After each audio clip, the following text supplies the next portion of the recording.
Dance your way to mental health is my topic. A great African leader, Nelson Mandela, said, "It's music and dance that keeps me at peace with the world and myself." And I believe that's how he did his 27 years in Robben Island. Nearly 10 years ago, I walked into a dance fitness class. I was looking to cut some weight, look good. I did not bank on what I actually picked up from there. I felt like a weight had been lifted off of me, and I was new. And I kept saying, I want everyone to feel new. I want everyone to feel good. So I want to go and spread this everywhere that I could. A few months later, I started my own dance class. And men did not come to my class. I didn't understand why. But I thought to myself, this is beautiful because it means I have an opportunity to speak into the lives of these ladies and to also feed off of them. I decided that I was going to use my own stories of areas where I thought that I was not so great and things that, had shaped who I was that I knew now that were untrue. For example, people thought I was not beautiful because I was dark. As in? So I decided to speak to these ladies, and every day they came to class, I would say something to them. I was not a fitness trainer. I knew nothing about health, so I did not even try. But I knew how to dance. And so after a few classes, the ladies would write to me like such profound messages saying, "You've changed my life. You've transformed me." Oh, I realized that something was happening to these ladies. There was a healing that was happening that I did not understand.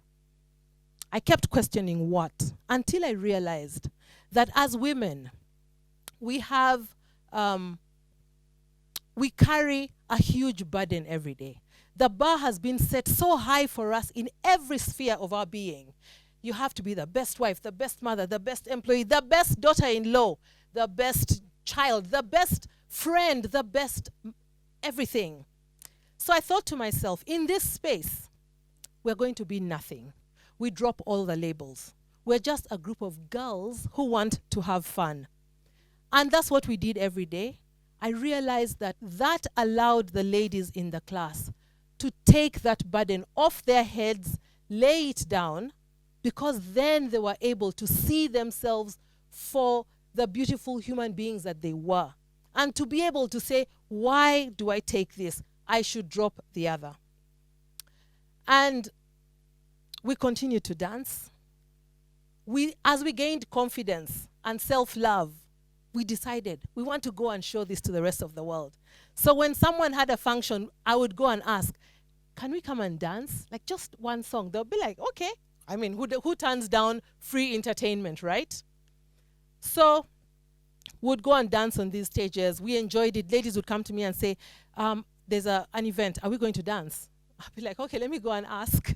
And they said yes, a lot of the times. As we continued pushing this packet, one time I went to visit a relative who was battling addiction and was at the National Mental Hospital, Butabika. As I walked in, I listened to loud music coming from one ward. I was like, if they can play music this loud, maybe they can let me dance in this hospital. Not in that ward, but with the recovering addicts, because they pick up their vice from a bar, right? So they know the music, they click the vibe thing. So I asked. The hospital wrote back with a resounding yes, but to dance with the other patients. I said no. After back and forth, they said, we came to a compromise, so we had some recovering addicts in the class, and I felt like we were okay. But the day we showed up for that class, the energy was through the roof. The patients were waiting for us. Running up and down, music was playing. We were like, oh my God. When I looked at the ladies I came with, they were afraid. So I had to wear my big girl pants and look like, we're cool guys, we're cool. When the class started, we were kind of on our own and the rest of the patients were on their own. But when that class ended, we were literally in each other's armpits, dancing, hugging each other, high-fiving, taking selfies. I mean, it was absolutely amazing. But it left me thinking, what does it mean for a person to be mentally ill? How do we get to a point of being in Butabika Hospital? When I looked back with hindsight at the ladies who come to my class, I thought to myself, we are not sick. We are simply stuck. We are simply closed, and we are stagnant. And what's happening to us is that, like water that is trapped, it gets murky, and then it gets stinky. So as human beings, we have forgotten how to live.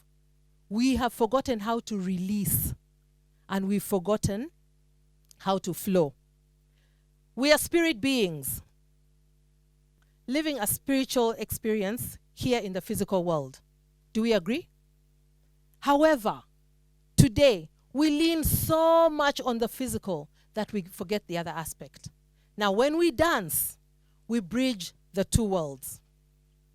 So, every time we find ourselves in a situation where we feel lost, it's because we are not in alignment with our spirit selves, our higher self.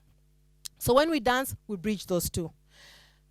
Our spirit wants us to open our wings and live in the deepest and truest embodiment of our greater selves.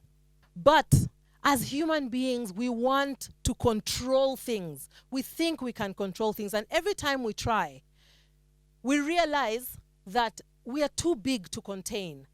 And eventually there's a conflict between that which we want to control and that which is inside of us that is dying to come out. And that is when we get sick.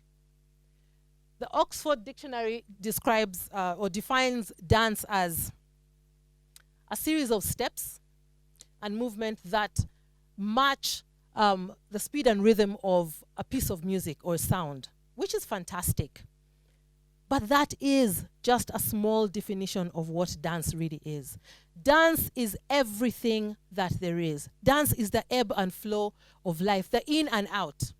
Dance is the planets in the solar system. They'd never crash, but they're constantly moving around each other. Dance is the cells, the microorganisms in our bodies that continuously move, never crashing and piling up in one heap, but constantly moving around each other. Dance is us in traffic, weaving from one lane to the other, fast, slow.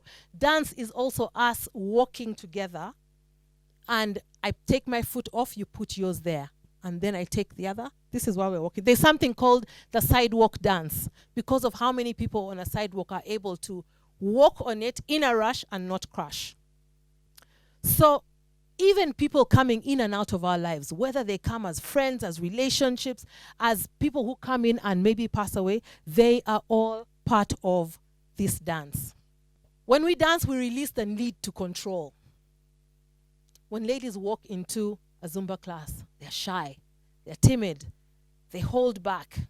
They're afraid of a judgment that they think other people are going to apply on them. But instead, they're the ones who judge themselves. But after a few classes, I can see that transformation. And I know that that is where those deeply profound appreciation messages come from. Because they have tapped just that much into a space where they let go of control. And you realize how beautiful it is to do that. And then they know that the challenges that they struggle with do not have to be the end. Dance is a leveler. Every after we do a dance class, because we've danced together, you realize that you are one. You've all let go of all control. You've jumped around. You've done all kinds of things. You look at each other after the class and you're like, yeah, you're my person. When we dance at the hospital, at the end of that dance, you realize that this person could be my mother, my father, my brother, my sister, my son, or my daughter. And you want to now engage with them on a deeper level. But they also want to do exactly the same with you. It is also a healer. Because dance allows us to tap into the special gift that is vulnerability. When we are vulnerable, we literally open our hearts for somebody else to push their hand in and touch it with love and help us bring healing. Dance is a cleaner and a cleanser. It's going to wipe your mind while you're doing the dance. When you come out of it, whether it's in your home or wherever, you realize that things are not as bad as they are. You have a different perspective, a clearer perspective. Dance is also a connector. We need human connection. And when we dance together, you feel like we have connected. People will go to the gym, to the same gym at the same time. They'll meet each other and they'll walk past each other. But when you dance together, doesn't matter if it's in a club, if you dance together, you know each other. And when you meet again, that relationship is different. It also shuts off the rush that we struggle with, that makes us sick, because it's able to help us reset. We know the others. Toxins are released, stress is removed, muscles are built, weight is lost, heart function improves, circulation, and so on and so forth. True control is only when we learn to release, and that is what dance does for us. To let the winds of the music carry us to wherever it wants to carry us. And to allow ourselves, there's no other situation in life that allows us to throw our hands, our legs, just let go, apart from music. And when we do that, we're able to allow ourselves to flow and rise to a frequency vibration of the music. Now, when we do this collectively, in our individual vibrations, we rise up to one single vibration of the music, and this is where that connection happens. When we stay there long enough, we now understand the true beauty and the joy that is in letting go of control. In African tradition, we understood and still understand that life is spiritual, that every event is spiritual, and that every ceremony involved dance and music because it was a medium of healing. African spirituality also understands that dance is both celebratory and functional. Dance is a means for us to socialize. It's a means for us to communicate. It's also a means for us to express ourselves, and also an illumination of self. That means you can literally go back inside of you and understand why. Because you allowed yourself to shut off that wheel so that your spirit can say, Gerry, this is who you are. This is why this situation is here. This is what it teaches you. The reality, and I love this part, the reality is that we have in this country only one psychiatric hospital. We have only registered 59 psychiatrists. This includes those who have passed, may their souls rest in peace, those who have retired, those who are lecturing and not practicing. So how many are left for us? The ministry in 2022, at an event that actually was organized by Soul Foundation, said that 14 million Ugandans suffer from a known mental illness. We laughed, we were confused, we did not quite understand what it meant. But this is what that number was supposed to do.